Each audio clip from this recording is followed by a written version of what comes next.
Polynesian religion from New Zealand to Hawaii. By Handy Mythology Answer Book, adapted by Newsela staff, 8/24/17. The term Polynesian comes from the Greek meaning many islands. The Polynesian islands include Tahiti, Samoa, Tonga, Fiji, and Hawaii. The Maori, the native people of New Zealand, are also Polynesian. Many people on these islands have ancestors who settled the islands hundreds of years before the Europeans. Polynesian religion in general takes place in the sea and the natural environment of the Polynesian people. God showed different aspects of nature and its activities. For the Polynesians, all forms of life contain divine power or mana. Where did the Polynesians come from? The origins of the Polynesians has always been a disputed topic. The main theory holds that in about 4500 BC, 4500, about 6,500 years ago, a group of people began migrating from South China. Experts think they eventually moved to what are now New Zealand and the Pacific Islands.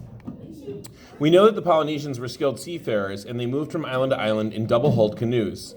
By about 1250 AD, Polynesian culture controlled a triangular area.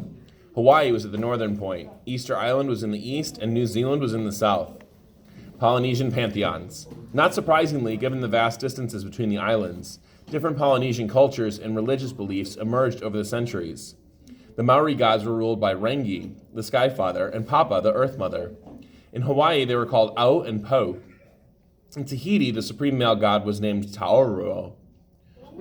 Sea gods were important among the Polynesians. For the Maori, this was Tangaro, a son of Rengi and Papa. Other Polynesians called him Tangolo. The Hawaiians knew him as Kanaloa.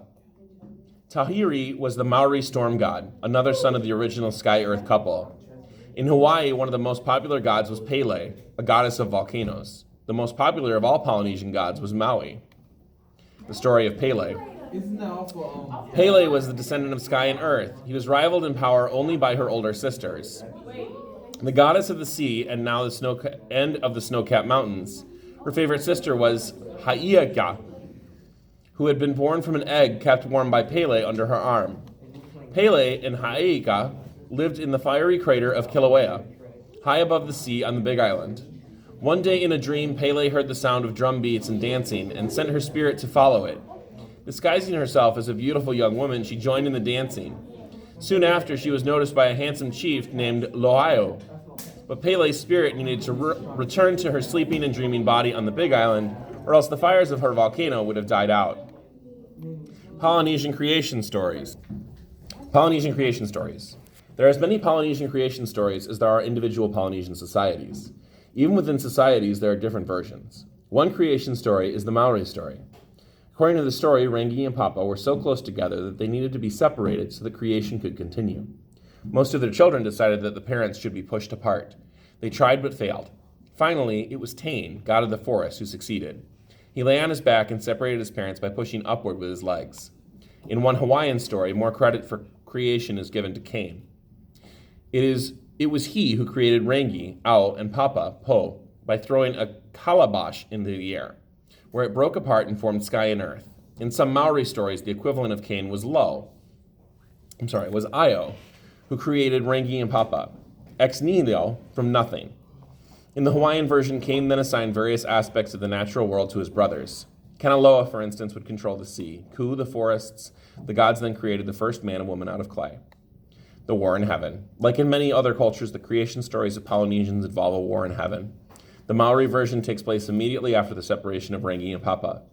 Tahiri, the storm god, was angry at the separation of his parents, so he left his siblings and went up to join his father in the sky. There, joined by his children, winds and clouds, he attacked the forests of Tain and tore up the seas of Tangora. He also attacked his brothers, which caused them to fight against each other too. Finally, it was Tu, the war god, who stood against his brother and made peace. Polynesian flood stories. There are many Polynesian flood stories. In Tahiti, the sea god became enraged when a fisherman's fish hooks caught in his hair. He sent a flood to cover the whole world except for the tops of the highest mountains. The Samoans say that a flood occurred when the gods of fire and water fought each other. The Maori tell of Ruatapu, a woman who became angry at the nobility. She got the gods to send a huge flood to destroy the world. Paikea, a flood hero similar to Noah, was the only human who survived. He was saved on a mountaintop with the help of a goddess. Maui, the trickster. Polynesians had demigods or heroes who are sometimes shown as gods, but sometimes seem to be clearly human. The most famous of these characters is Maui, who belongs to all Polynesians.